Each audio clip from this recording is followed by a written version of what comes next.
తాకట్లో ఉన్న బంగారాన్ని విడిపించి ఆ రోజున మార్కెట్ ధర కట్టి మిగిలిన డబ్బును మీకు అందిస్తుంది కొమ్మూరి గోల్డ్.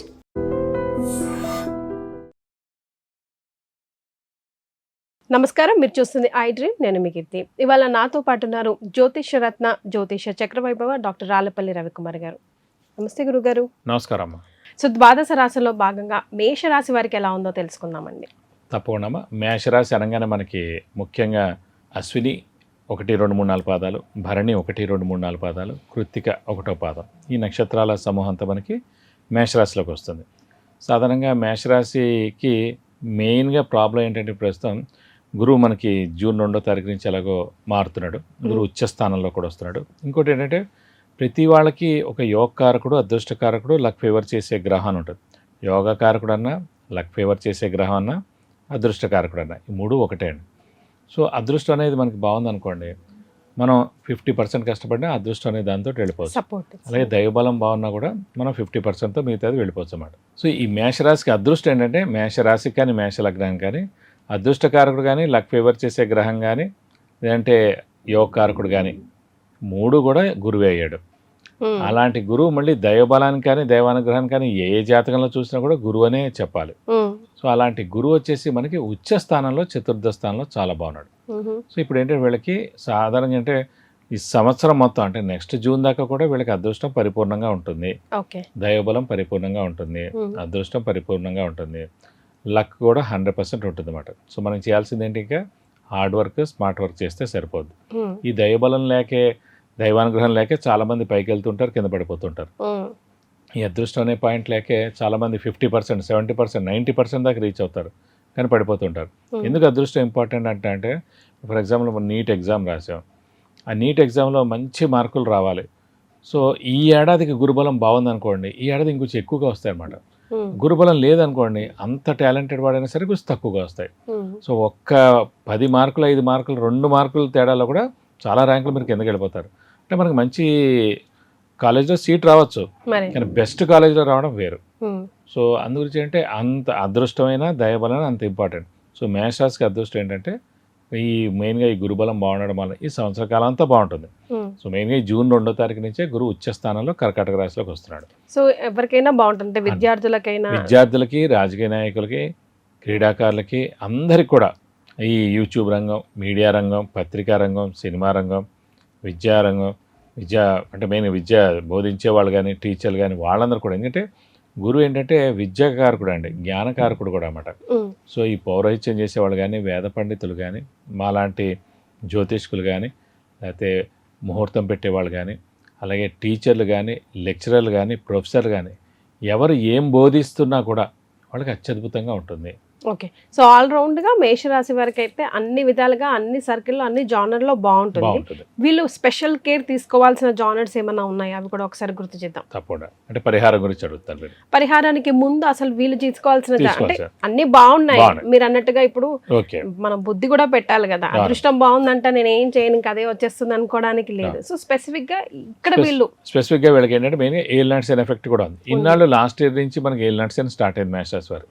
సో మేషరాశి వారికి ఏలినాటి శని స్టార్ట్ అయినా కూడా ఈ గురుబలం అనే లేని మూలాన్ని చాలా ఇబ్బందులు ఎదుర్కొన్నారు. ఎందుకంటే మేషరాశికి అధిపతి కుజుడండి, కుజుడికి శనికి అస్సలు పడదన్నమాట.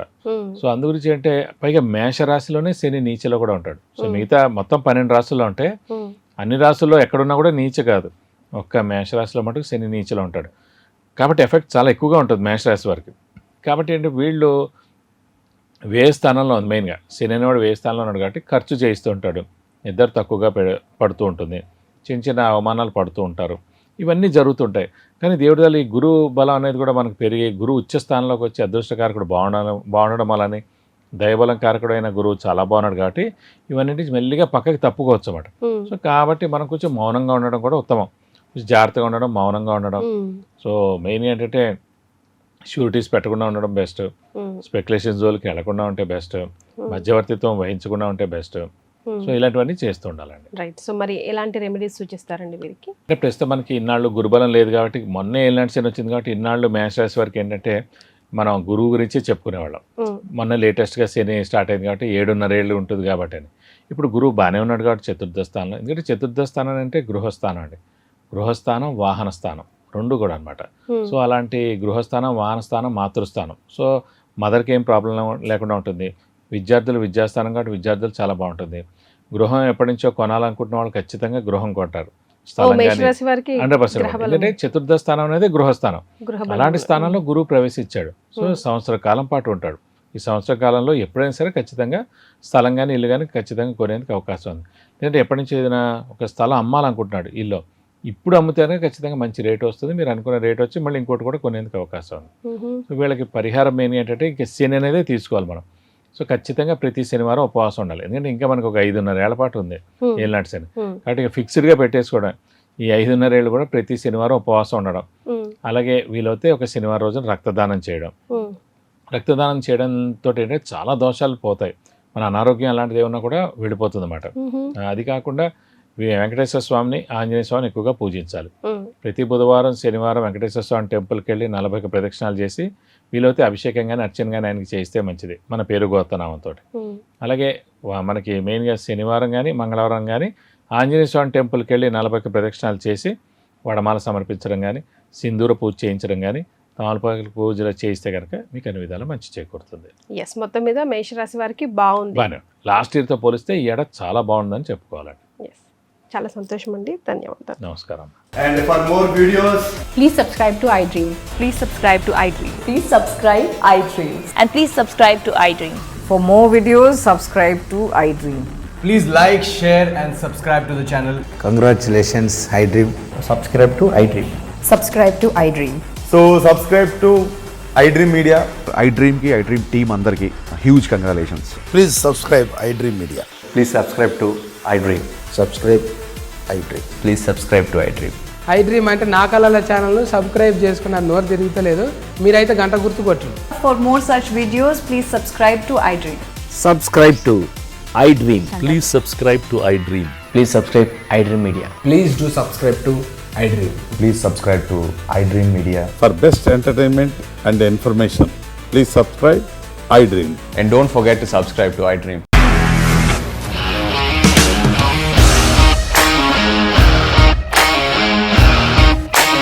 ఇండస్ట్రీలో కమిట్మెంట్ ఇష్యూస్ వస్తే నీకు కూడా వచ్చినట్టు మార్నింగ్ తీసుకెళ్ళారంటే కొట్టి పడేస్తారు.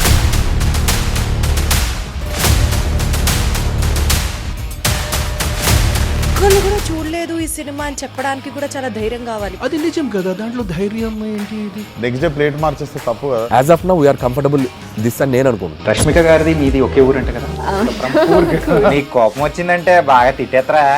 తిట్టేద్దామండి. నిజంగా గేమ్ ని ఎలా చేంజ్ చేయగలిగారు? ఏపీఎస్ఎఫ్సి వాళ్ళకి 6 నెలల్లో నేను 6 లక్షలు కట్టా. బిజినెస్ చేయాలనుకుంటే it is as difficult as riding a tiger.